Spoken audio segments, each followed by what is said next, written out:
감사합니다. 우리 하나님은 어디를 가고 무엇을 하든지 그 자녀들을 붙잡아 주시고, 심지어는 나의 연약함을 아셔서 연약함에 빠지지 않도록, 또 흔들리지 않도록 반석이 되어 주시고 온전케 하시는 하나님 되심을 믿을 수 있기 바랍니다. 좀 아쉬움이 있어요. 잠언이 이제 다음 주면 끝날 것 같아. 다음 주는 헌신 예배네. 그 다음 주. 잠언 갖고 그냥 평생 하면 참 좋을 것 같은데. 잠언도 이제 딱 오늘하고 다음 한 번 정도 남겨놓고 있어요. 그 다음에는 이제 전도서 들어가는데, 전도서는 다 헛되대. 큰일 났어.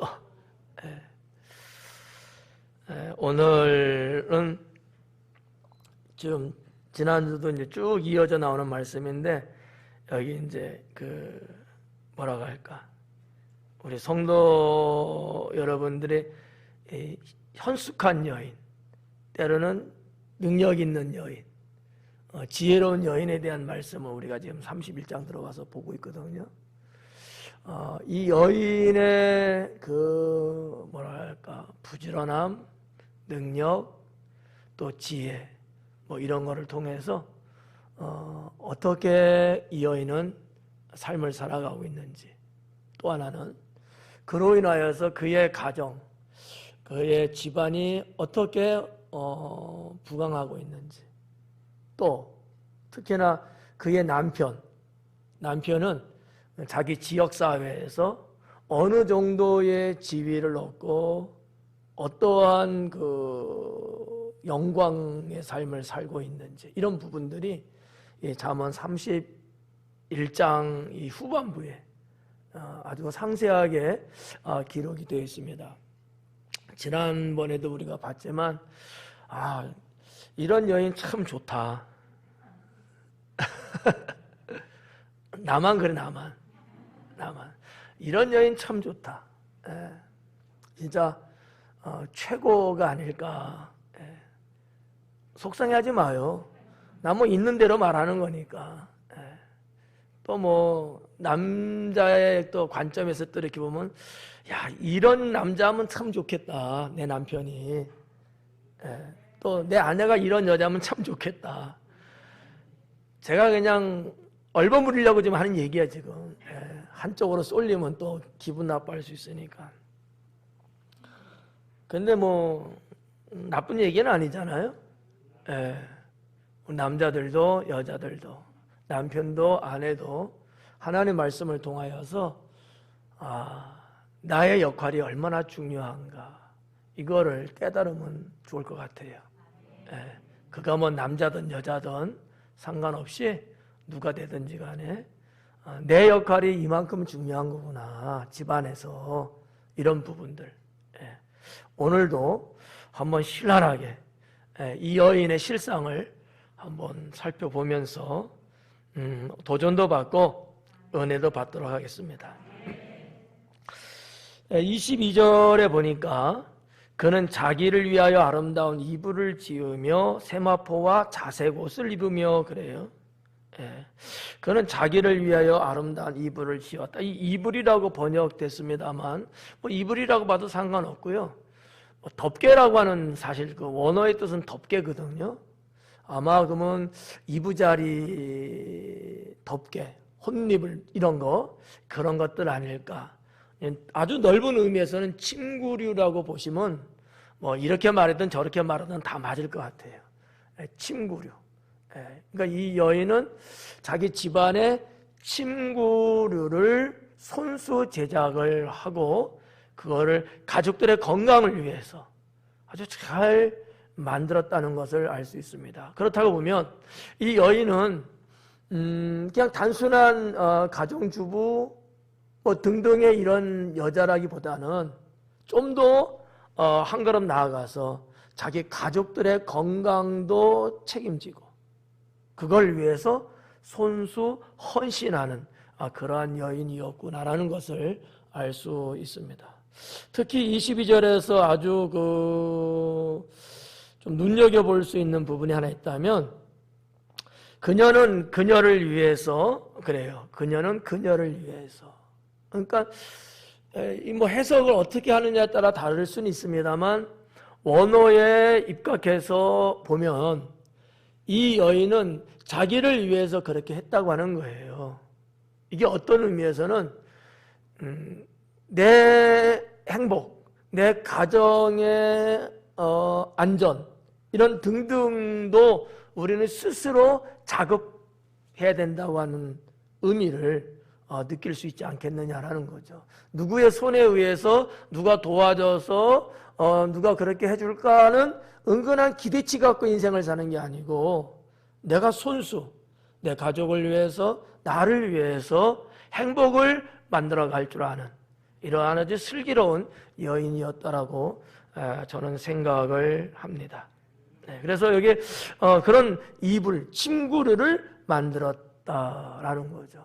뭐 이거 갖고 더 강해를 할 수 있지만 강의할 내용이 산적해 있어갖고 요 정도로 그냥 살짝만 보고 넘어갈게요. 그리고 그 뒤에 나오는 게 뭐냐면 세마포와 자색 옷을 입었다 그래요. 세마포와 자색 옷을 입었다. 요거는 조금 제가 시간을 조금 들여서 설명하려고 그래요. 뭐 단순하게 그냥 옷 입었다 이렇게 말하면 되는데, 그 옷이 도대체 어떤 옷이냐라는 거죠. 세마포와 자색 옷이라고 하는 것은 한마디로 말하면 아주 그 당시에 아주 값비싼 옷이었다라는 거죠. 그거를 여러분들이 좀 피부적으로 느끼게 표현한다면 왕족이나 아니면 정말 돈이 어마어마하게 많은 부자들이 입을 수 있는 그러한 옷이었다라고 하는 사실이죠. 그러니까 우리들은 생각지도 못하는 그런 옷이야. 나도 마찬가지고. 여러분 혹시 뭐 집안에 외투 한 벌에 한 5천만 원짜리 옷 있어요? 없어? 뭐하고 살아서 여태까지? 이 여인은요 그 이상의 옷을 준비했다잖아. 여러분은 있어요 없어요? 없어요? 안 가져갈게요 제가. 그 이상이 될는지도 몰라요. 자, 옷의 종류가 두 가지 나오고 있어요. 하나는 세마포고 하나는 자색 옷이라고 그랬죠. 이 세마포를 먼저 설명해 드린다면, 여러분 세마포 하면 뭐가 생각날까? 무슨 세마포? 맞는 얘기 해봐. 의의 세마포. 와, 역시 영적이야. 의의 세마포. 성경에 있잖아요. 의의 세마포. 네. 거기에 비해서 여러분들은 세마포는 뭐가 생각날까? 제가 말할게요. 제사장의 의복이에요. 이게 보통 옷이 아니잖아요. 하나님이 제사장의 의복은 세마포로 만들라 하셨거든. 없잖아 그거. 그러면 하나님이 그 당시에 세마포를 지으라고 했을 때 그냥 형편없는 거, 찌질한 거, 값싼 거, 뭐 이런 것들로 만들려고 그랬을까? 뭐 그럴 수도 있겠죠? 근데 그렇지 않아요. 자, 하나님이 모세 시대 때 성막을 말씀하시면서 각종 그 성막에서의 필요한 것들, 하나님 앞에 제사 드리기 위해서 필요한 물건들, 또 제사장이 또 취해야 가지고 있어야 여러 가지 도구들이나 의복들, 이런 모든 것들이 다 말씀하셨잖아. 성막을 하나 짓는데도 어떠한 실을 어떤 색상의 것으로 어느 정도의 양을 가지고서 하라고 일일이 다 간섭하시면서 말씀해 주셨거든요. 그 세마포를 말하는 거예요.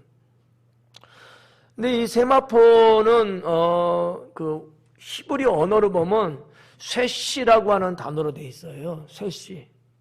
색씨 말고 쇠씨. 쇠씨인데 이 쇠씨라는 말이 우리말로 번역된 게 세마포야, 세마야. 근데 이것이 세마포 하면 조금 우리들만의 단어가 될 수 있으니까 모든 지구상의 모든 사람들이 알아들을 수 있는 단어로 만약에 번역한다면 아마포다라는 거죠. 우리 여자분들은 아마라는 거 알지 않을까? 몰라요? 왜? 이해가요. 그거 비싸거든. 네. 언제 한번 이제 영어로는 니넨이라는 단어로도 써요. 옷가게 가면 다 알아요. 싸구려 같은 데 가면 모를 거고, 좀 고급스러운데, 이런 데, 또 옷장 사시는 분들은 아마 알 거예요, 다들. 니넨이라는 단어를 쓰기도 하는데, 우리 그냥 한자로는 그냥 아마예요. 이게 이제 일종의 세마포와 같은 건데, 이 아마는 생산지가 중앙아시아라고 기록을 하고 있습니다. 중앙아시아. 중앙아시아가 어디에 있을까? 이것도 설명해 줘야 되잖아. 싫으면 그냥 넘어가고. 이 아시아라고 하는 이름의 그 지도 분포들을 보면 이제 다양하지 않습니까? 동남아시아 있고, 서남아시아 있고, 그죠? 그 다음에 중앙아시아 있고. 보통 이렇게 말해요. 이렇게 말하는데, 중앙아시아는 이런 거야. 여러분이 이제, 세계 지도를 이렇게 보시면, 알아요? 한번 봐봐. 나중에. 그 정도는 알아야지. 보시면 딱 보면 말이죠. 북쪽으로는 러시아 밑에까지. 러시아는 빼고요.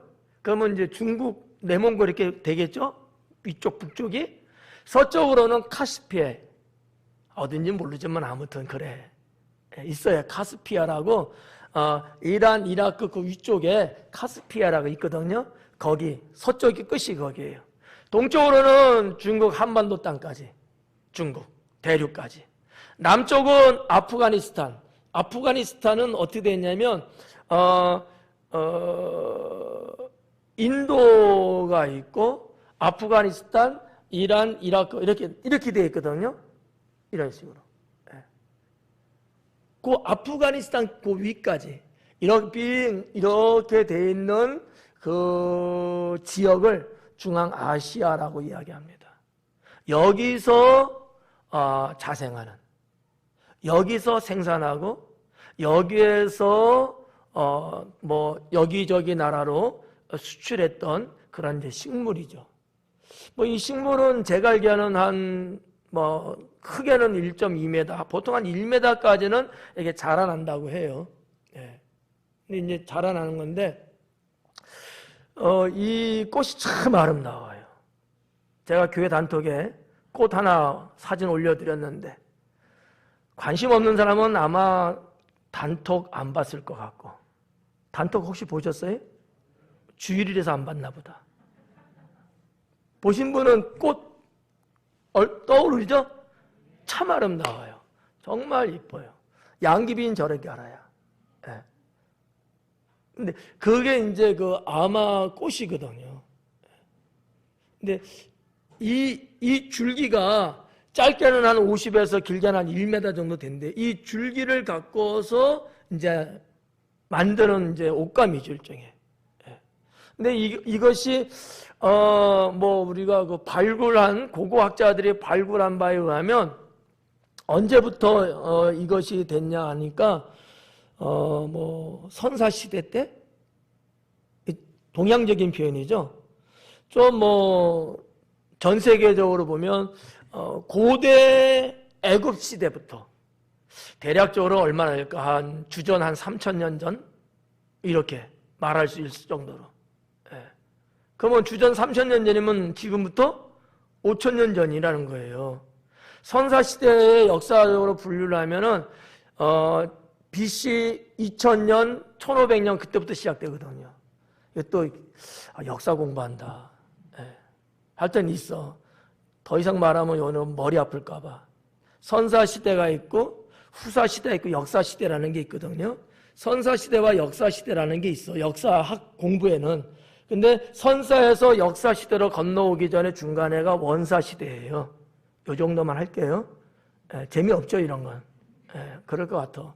하여튼 그 선사 시대 때인 거지. 그러니까 우리 동양적으로 우리 한반도적으로 보면 선사 시대니까 어떻게 보면 알 수 있냐면 구석기 시대, 그다음에 무슨 시대가 있어요? 신석기 시대 있죠. 그 가운데 뭐가 있어요? 중석기 시대라는 게 있어. 옛날 공부한 사람은 몰라 이거. 요즘은 말할런지도 모르겠네. 구석기, 중석기, 신석기, 청동기, 철기 이렇게 나가거든요.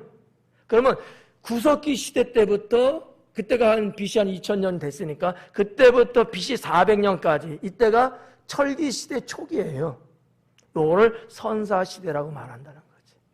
그러니까 이 식물 하나가 역사도 상당히 오래전부터 있었던 식물이고, 이 식물을 가지고서 당시의 사람들이 옷감을 만들었다는 거예요. 아무도 놀라질 않잖아. 다 알고 있는 얘기에 아유 목사님 괜히 하신다 그러는 것 같아. 저는 이 식물 하나만 보면서도 이 식물이 성경에서 말하고 있는 내용하고도 관련성이 있기 때문에 목사니까 연구를 했겠죠. 저는 너무나 중요하다고 생각을 하는 거예요. 영민이가 이 얘기했잖아. 무슨 세마포? 의의 세마포. 관련 있잖아. 관련 있잖아. 하여튼 요게 이제 아마예요. 요게 세마포, 쇠쉬라고 하는 히브리어로 되어 있는 건데 우리 한국말로는 세마포예요. 옷이니까 포지. 세마의 옷이라는 말이지. 이거를 이 여인이 만들었다는 거죠. 근데 이게 아무데나 서식하고 뭐 이스라엘 거기에도 있고 그런 게 아니란 말이에요. 다 고가로 수입한 것들이라는 사실이죠.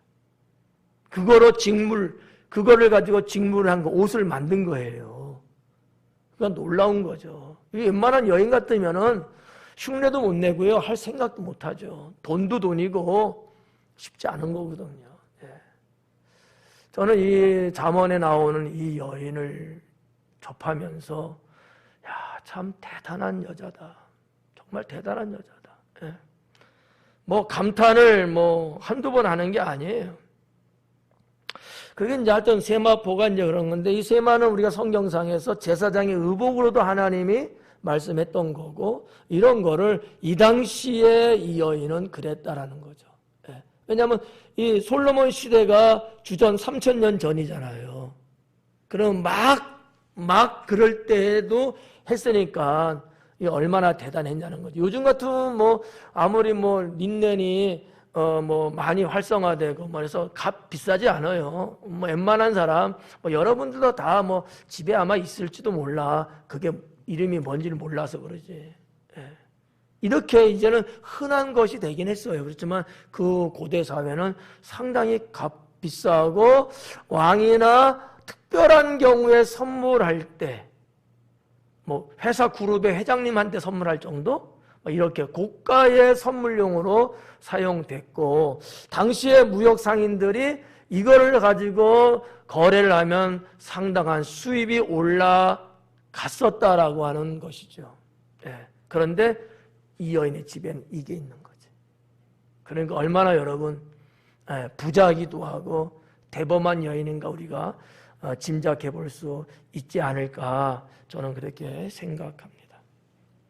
자, 세마포는 말 그 정도로 그냥 짤막하게 말씀을 드리고, 그 뒤에 보니까 이 자색옷이 또 있어요. 그럼 이 자색옷은 또 뭐냐? 세마포는 다른 거예요. 이 자색옷은 뭐 말 그 자체로 색상이 그래. 색상이 그런데 이 자색옷은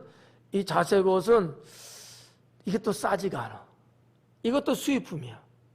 근데 이 자색옷은 옷감이에요. 옷감. 물들여서 만든 거라고. 원래 자색옷이 아니고. 근데 이 물감이 어디서 생산되는 거냐? 페니키아 해안에서 생산되는 거예요. 페니키아 해안은 또 어디야? 오늘 밤은 골치 아프다.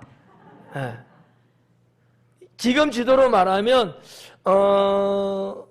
어디 레바논 지중해 연안이 페니키아예요. 예. 통닭 생각하면 안 돼요. 이 쉽게 말하면 이제 가나안 해안 지역이다 이렇게 말하는데 좀 더 정확하게 말하면 왜냐하면 이스라엘에서도 지중해 연안이 있거든요. 거기는 아니야. 근데 거기다 더 북쪽이 이제 레바논이거든요. 레바논 연안이 그 옛날에 페니키아인들이 살았던 지역이거든요. 신약 성경 강의하면서도 제가 이 부분 한번 설명해 드렸었는데, 예. 거기에 해안가에 조개들이 많아요. 조개에서 색감을 얻은 거야. 그러니까 조개를 뭐 부신다든지 문질러내 이래갖고 그 색이 나오잖아. 그거 갖고 옷감에다 물을 들인 거야. 그러니 여러분 싸겠어요? 지금 수공업을 해도 엄청나게 비쌀 텐데 당시도 아마 비쌌을 거야. 고고학에서 유적을 발굴하고 옛날 물건들을 발굴해내면서 그 당시에 책자, 문헌을 이렇게 쭉 살펴보면 이런 것들이 상당히 고가품에 거래했다고 하는 것을 쉽게 알 수 있습니다. 이건 다 무역을 통해서만 가져올 수 있는 거거든요. 솔로몬이 성전을 건축할 때 또 다윗이 성전을 건축하기 위해서 필요한 모든 물품들을 다 미리 준비했잖아요. 그때 성전 짓는 데 필요했던 목재가 백향목이거든요. 이 백향목에는 벌레가 안 쓸어요. 좀 쓸지 않는 거거든요. 이 백향목이 어디서 왔느냐? 그 레바논에서 왔단 말이죠. 어떻게 끌고 왔느냐? 지중해의 바다에다가 목재를 띄워갖고 조류에 의해서 시간을 맞춰서 이게 이스라엘 가이사라라는 바닷가 쪽 항구로 들어오게끔 만든 거예요. 놀라운 기술들이죠. 예. 그러니까 그 지역은 아마 그런 부분들이 당시 아마 꽤나 있었던 것 같아요. 이 자색 옷, 이 옷감도 거기에서 아마 하지 않았을까 이렇게 고고학에서는 보고 있는 거죠. 자, 아무튼 이러한 그 값비싸고 보물 같은 이런 옷들을 이 여인은 뭐라고 해요? 입었다 그래요. 입었대. 이 귀족의 여인, 왕족의 여인 같은. 그러니 여러분, 뭐 우리나라 그 속담에도 있잖아요. 무슨 속담이 있지? 옷이 날개대. 날개 없는 사람 많네. 아무 옷이나 주워 입으면 그거는 빛을 발하지 않아. 옷이 날개래잖아. 조금 거시기 해도 옷을 잘 이렇게 입으면 사람이 달라 보인다는 건 뭐 그런 얘기 아니겠어요? 이 여인은 여러분 어떻게 보이겠어? 막 광채가 막 빛나겠지. 막 그냥 와 이쁘다 아름답다 막 이렇게 시샘들하고 있다. 이런 옷을 입었대요. 이런 옷을. 바라기는 우리 교회 여자분들도 이런 옷을 입을 수 있기를 축원합니다. 좋잖아. 잠바떼기 하나 입는 것보다 이런 거 품이 있고 존귀하게 느껴질 수 있을 정도로 이런 스마트하게 옷을 딱 갖춰 입으면 달라 보인다는 거죠. 제 얘기는 아니에요. 보통 사람들이 우리 사회에서 하는 이야기들이죠. 자, 이렇게 가정을 위해서 자기를 위해서도 투자할 건 투자하고 갖출 건 갖추는 이러한 여인이었다는 거예요. 그는 뭐예요? 지혜로웠다는 거죠. 총명하다는 얘기죠. 그냥 멍 때리는 여인은 아니었던 것 같아요. 저는 나쁘지 않다고 봐요. 좋다고 생각합니다. 지난주에도 설교하면서 제가 그런 말씀 드렸잖아요. 우리가 옷을 하나 입더라도 그렇게 옷을 좀 갖춰 입고 하나님께 예배 드릴 때는 딴 때는 그러지 않더라도 하나님께 예배 드릴 때는 뭔가 좀 잘 매무새를 좀 잘하고 좀 단정하고 뭔가 좀 준비되어 있는 의상을 입고 이렇게 나올 수 있는 정도.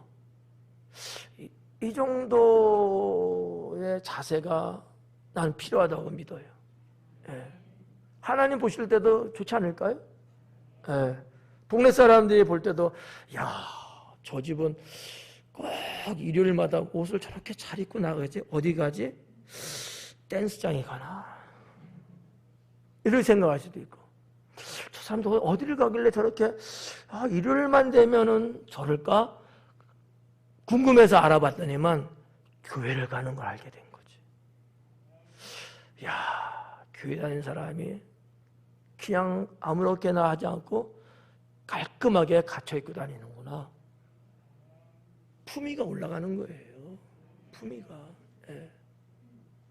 여기까지만 해야지 더하면 이제 잔소리를 할 것 같아서. 자, 23절 볼게요. 그의 남편은 그 땅의 장로들과 함께 성문에 앉으며 사람들의 인정을 받으며 그래요. 자, 그의 남편이 나옵니다. 그의 남편은 그 땅의 장로들과 함께. 그 땅의 장로들이에요. 이 장로라는 단어가 자켄이라는 단어인데 히브리어로 자켄. 이 장로라고 하는 어떤 직함, 이것은 성경으로 우리가 거슬러 올라가면 모세 시대 때 시작된 거예요. 모세가 혼자서 모든 행정 업무고 뭐고 다 보니까 그의 장인 이드로가 너무 딱해 보이는 거야. 너무 힘들게 보이는 거잖아요. 그래서 권면을 하죠. 천부장, 백부장, 50부장, 10부장 이런 부장 제도를 세우지 않습니까?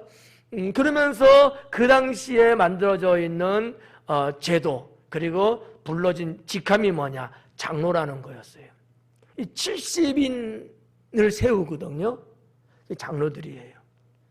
각 지파의 각 지역에서 그 지역과 사람들을 대표할 수 있고 또 이끌어갈 수 있는 어느 한 사람을 세우는 거죠. 물론 이제 뭐 보편적으로 연세가 많으신 분들을 세우는 경우도 있고요. 그러나 나이만 많다고 해서 세우는 건 물론 아닙니다. 그만큼 지도력이 있는 사람을 세우는 거죠. 연세도 있으시면서 지도력도 있고 사람들, 그 지역 사람들의 평판도 상당히 덕스러운 사람, 이런 사람을 장로로 세운 거예요. 그 장로로 세웠던 그것이 오늘날까지도 장로라는 게 있는 거예요. 우리가 지금 마가복음 강의하면서 산헤드린 공회의 대제사장, 장로, 서기관, 그때 그 장로들은 못돼 먹은 장로였잖아요. 예. 근데 원래 장로라는 것은 그 모세 시대부터 이렇게 왔다는 거죠. 근데 여기 지금 잠언서에 보니까 장로가 나와요. 장로가. 여기서 나오는 장로는요, 그 지역사회에서 대표할 만한 지도자를 지금 말하는 거예요. 영향력이 있는 분들을 말하는 거예요. 근데 이 여인의 남편을 봐봐요. 그의 남편은 그 땅의 장로들과 함께 있대. 그럼 뭐야? 이 여인의 남편은 어느 정도 된다는 거죠? 지역의 유지 내지는 지도자급 된다는 얘기죠. 누가 이렇게 만들었을까요?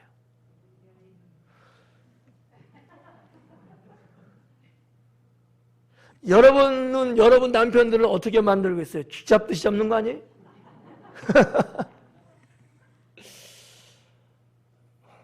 뭐 잘못하면 잡혀야지 뭐. 네. 근데 우리 한번 성경에 입각해서 한번 보자는 거지.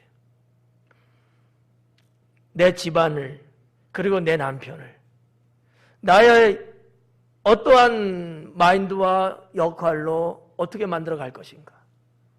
네. 물론 그러기까지는 엄청나게 힘들었을 거예요. 자기 희생이 엄청나게 많았을 겁니다. 네. 이 여인은 자기 남편을 그 당시의 장로들 급으로 살아갈 수 있게끔 여인의 역할, 부인의 역할을 가졌다라고 하는 얘기죠. 난 그래서 그런 여자가 너무 좋다는 거죠. 네. 우리 처녀총각은 잘 들어야 돼.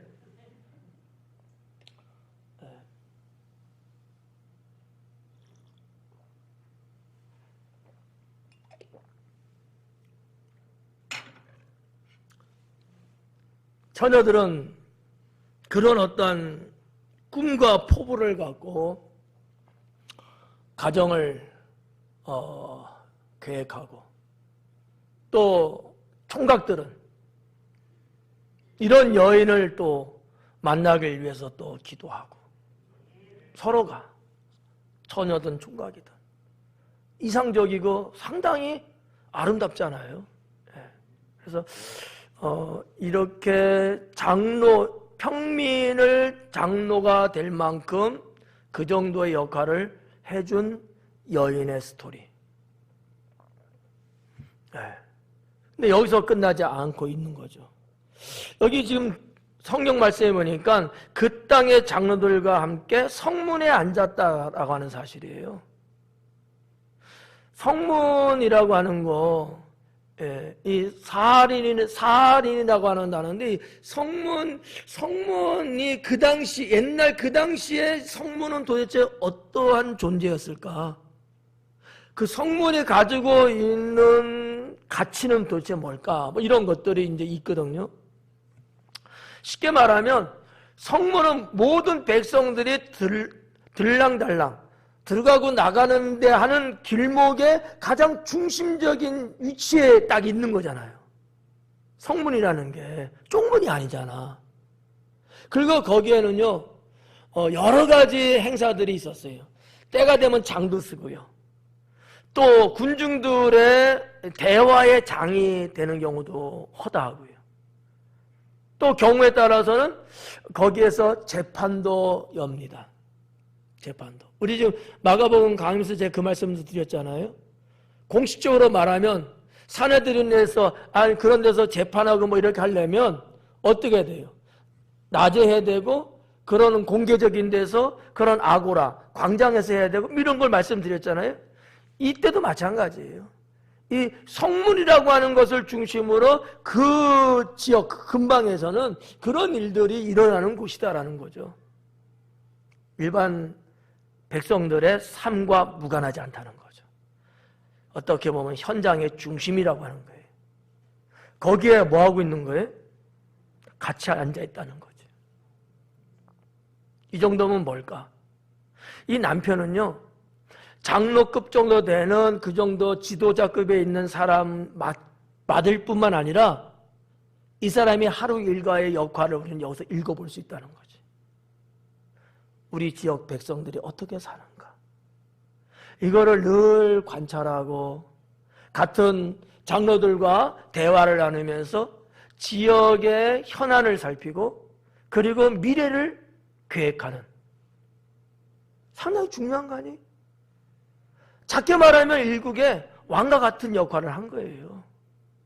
지자체로 말하면 뭐 도지사라든지 요즘 말로 말하면 시장이라든지 군수라든지 뭐 이런 역할을 했다는 거지. 저는 그렇게 느껴져요. 얼마나 중요한 인물이 됐냐고요. 얼마나 중요한 인물이. 이거는 아마 무슨 선거 전략을 갖고 했을까? 아닌 것 같아.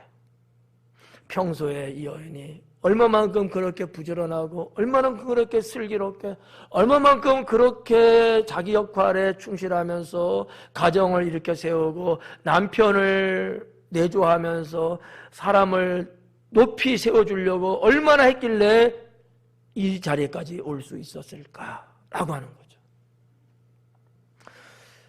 오늘날 우리나라의 사회학적으로 보면은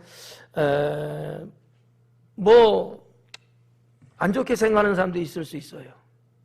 여성들만 많이 희생을 강요하는 것 아니야, 이렇게 말하고 싶은 사람도 있을런지도 몰라요. 그건 너무나 부정적인 생각 아닐까. 한 패밀리잖아요. 내 남편이 잘 돼서 여러분 손해보고 나쁜 것 있을까요? 내 아내가 존귀 안 받는다고 해서 기분 나빠할 남편들이 있을까요? 아마 없을 거예요. 왜? 가족이니까. 그렇잖아요. 네. 내 식구 누가 잘 되면 온 가족이 잘 되는 거잖아요. 자식이 잘 되면 부모님은 얼마나 명예로웠겠어요. 가족이라서 그래요. 지금 말씀이 여인으로 중점되어 있기 때문에 제가 이렇게 계속 말씀드리지만 이거 갖고 여러분 부정적으로 생각하시면 안 돼. 다 긍정적으로 좋게 받아들이셔야 돼. 내가 여성이든 내가 남성이든 말이죠. 그래서 이 성문에 같이 앉아서 오고 가는 사람들을 살피고 관심을 갖고 이러한 이 남편의 지위, 위치, 저는 제대로 가고 있는 지도자구나. 말 많고 탈 많고 문제 많은 지도자인 내 남편이 아니라 정말 국민들에게, 백성들한테 사랑받고 존경받을 정도의 역할을 잘하고 있는 남편이구나 라는 것을 생각해 볼 수 있습니다. 더 나가서 보니까 그 뒤에도 그렇게 써 있어요. 사람들의 인정을 받으며. 그죠? 이런 근거가 있기 때문에 제가 말씀드린 거예요. 사람들한테 인정을 받는데요. 네, 인정을 받는다는 거야. 24절에 그는 배로 옷을 지어 팔며 띠를 만들어 상인들에게 맡기며. 여기 배로 옷을 지었다는 얘기는 세마포에 준한 걸 거예요. 세마포. 이런 옷들을 만들어서 팔고, 꼭 이런 세마포는 아니지만은 그런 어떤 의복을 생산해내는 상업을 이 여인은 했다는 거죠. 지난번에도 말씀드렸지만 이 여인 정도의 재력이라고 하면은요, 그냥 놀고 먹어도 살만해요. 부자거든요. 근데 노동을 쉬지 않고 어떻게 하든지 내가 할 수 있는 데까지는 하려고 노력하고, 내 가정을 일으켜 세우는데 내 적은 힘이지만 보태려고 하고, 이런 여인이었다는 거죠. 근데 여기 보니까 이 여인이 아랫사람들한테 지시하고 시키고 이런 정도만이 아니고 손수 자기가 상업도 이렇게 하는 거야. 물건을 만들고 팔고 생산 라인도 갖고 있고 판매 전략도 있다고 하는 얘기죠. 대단한 여인 아니에요? 많이는 말고 기분 나쁘게 쳐다보는 것 같기도 하고 부럽다고 쳐다보는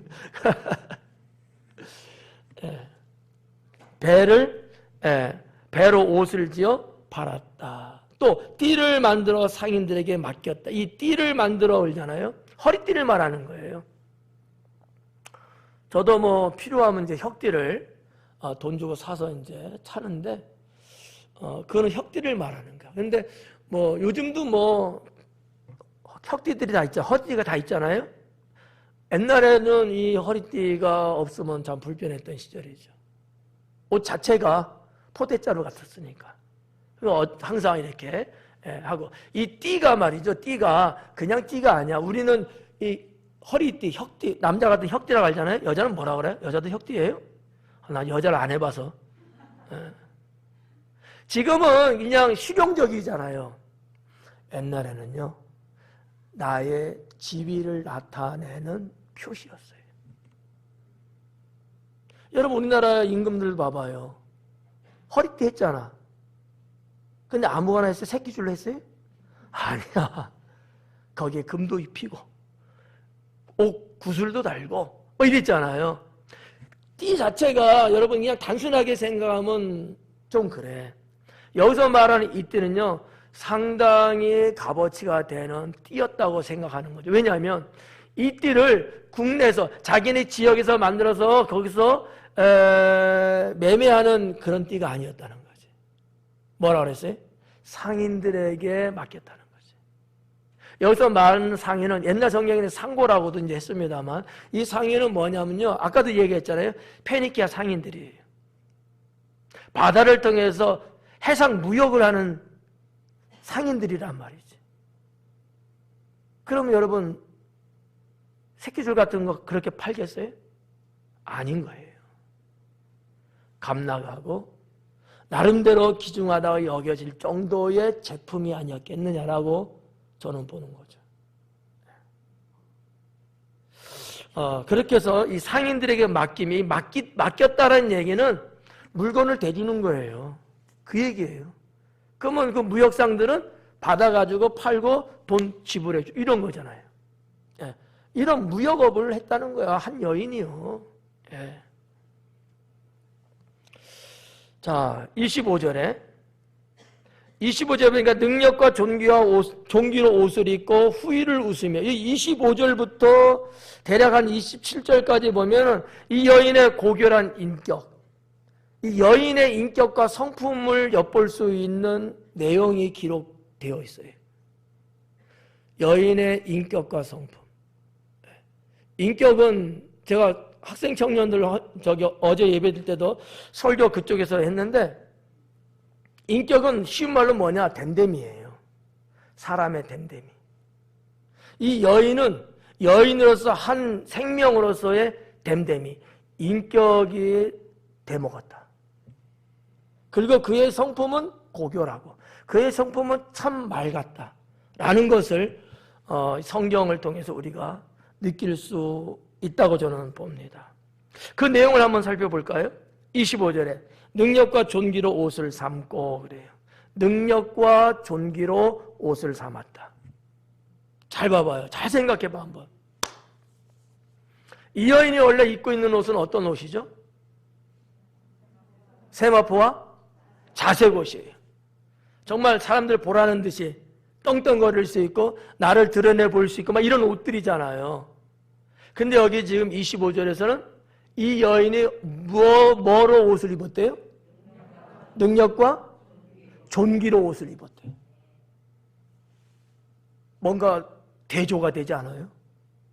단순하게 그 비싼 거로 옷 입었다면 아유 사치스럽네 여자가, 이렇게만 말할 수 있는데 성경은 그거를만 말하는 게 아니라 그런 것을 만들어서 생산하고 가족들을 해서 그렇게 했다는 거지, 이 여인은 그런 사치스럽게 인생을 살지 않았다는 거야. 그런 옷을 설상 입었다 할지라도 정말 그가 내면적으로 입은 옷은 뭐예요? 능력과 존귀였다고 하는 사실이죠. 달라요. 다르잖아요 뭔가. 괜히 거들먹거리고 말이지, 그 길게 질질 끌고 다니면서 난 이런 거 입었네, 난 부자네, 이렇게 떠들어대는 여자하고는 급이 다르다. 정말 이 여자가 내면적으로 자기를 치장했던 거는 능력, 존귀, 이거였다고 성경은 기록하고 있다는 거죠. 능력은 쉼이에요. 존귀라고 번역됐습니다만 다른 말로 말하면 위험이거든요. 그러니까 사람들을 상대하고 그 사람들이 나를 대하는 여러 가지 측면에 있어서 함부로 대할 정도가 아닌 거야.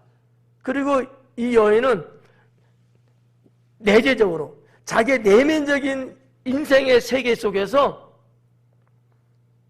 정말 흠잡을 데 없을 만큼 사람들한테도 분명하고 확실하게 뭔가를 보여줄 수 있는 그러한 내면을 갖췄다는 거예요.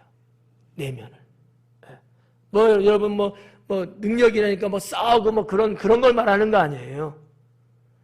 집안을 안주인으로서 이끌어가고 자기가 하고 있는 어떠한 일이라든지 남편과의 관계라든지 자식들 식솔들의 문제라 이런 여러 가지 것들을 충분히 감당하고 그렇게 해나갈 수 있는 그 힘, 그걸 갖췄다는 거야.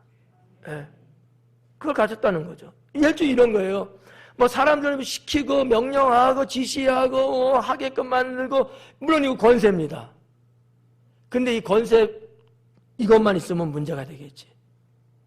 그러면서도 사람을 대하는 마음이 따뜻한 거지. 이런 것들을 말하는 거야. 능력과 존귀로 옷을 입었다. 저는 상당히 좋게 저는 느껴져요. 야, 정말 갈수록 이 여인에게 홀딱 반할 만큼. 그래서 제가 그랬잖아. 오늘하고 다음번 한 번 하면 끝난다니까. 속상해. 배울 게 참 많다. 배울 게 많다.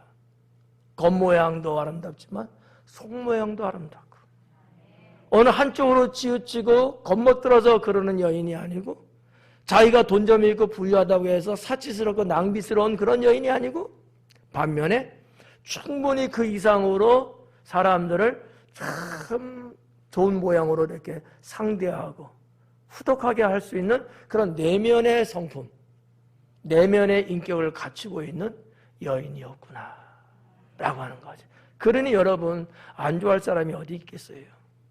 그날 말이죠. 이 연애한테 사인 받으려고 난리 났대요. 예. 그러니 이 남편은 어떻게 했어요? 사람들 앞에 어깨가 쓱쓱 하는 거지. 그렇잖아. 예. 그 다음에 보니까 후일에 웃으며 그래요. 후일에 웃으며. 야, 이 정도니까 이 여인은요,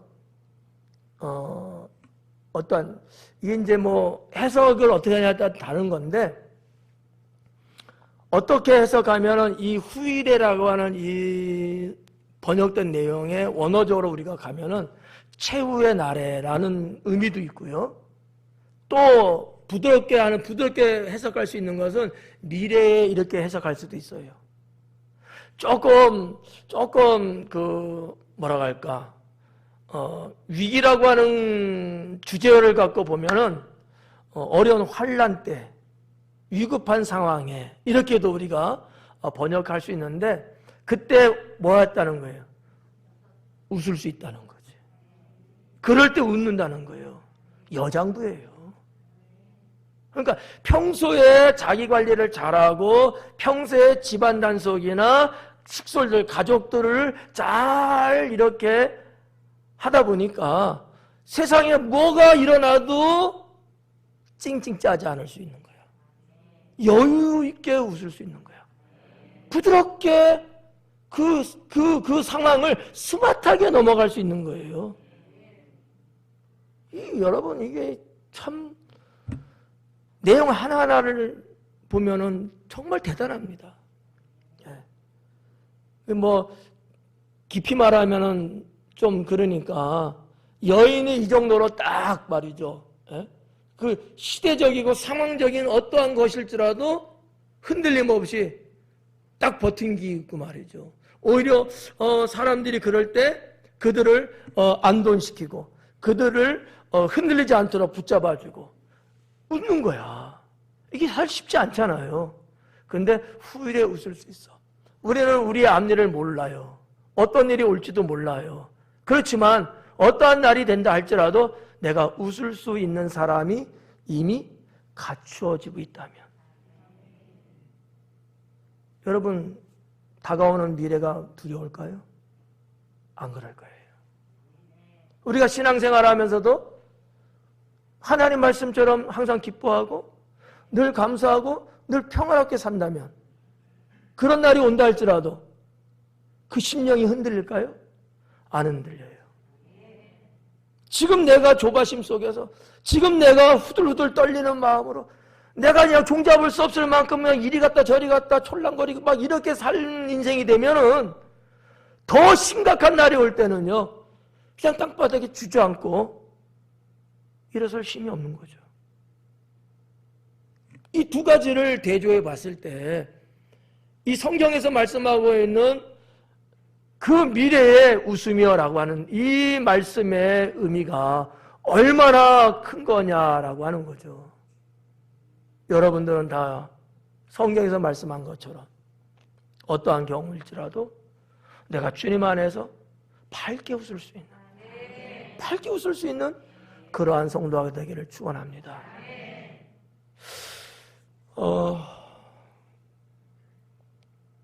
여기까지만 할게요. 시간이 좀 더 가니까 25절까지만. 그래서 26절부터 나머지 31절까지인데 다 할 수 있으면 좋겠고, 헤어지기 싫으니까 또 두 번 나눠서 또 할 수도 있어요. 아무튼 오늘 22절부터 25절까지 봤는데 참 이 여인처럼 우리 교회 여인들도 그리고 남자들도 모든 성도들이 정말 하나님 주시는 지혜, 그리고 주님이 주신 축복, 그리고 그 가운데서 우리가 살아가는 데 필요한 총명함, 부지런함 이런 것들이 잘 아우러져서 말이죠. 예. 세상이 어떻게 변화되고 사탄이 어떻게 우리를 쓰러뜨리려고 넘본다 할지라도 결코 우리는 거기에 패배하지 않고 보라는 듯이 웃고 기쁨을 잃지 않는 그러한 성도가 되기를 주님의 이름으로 축원합니다. 기도하겠습니다.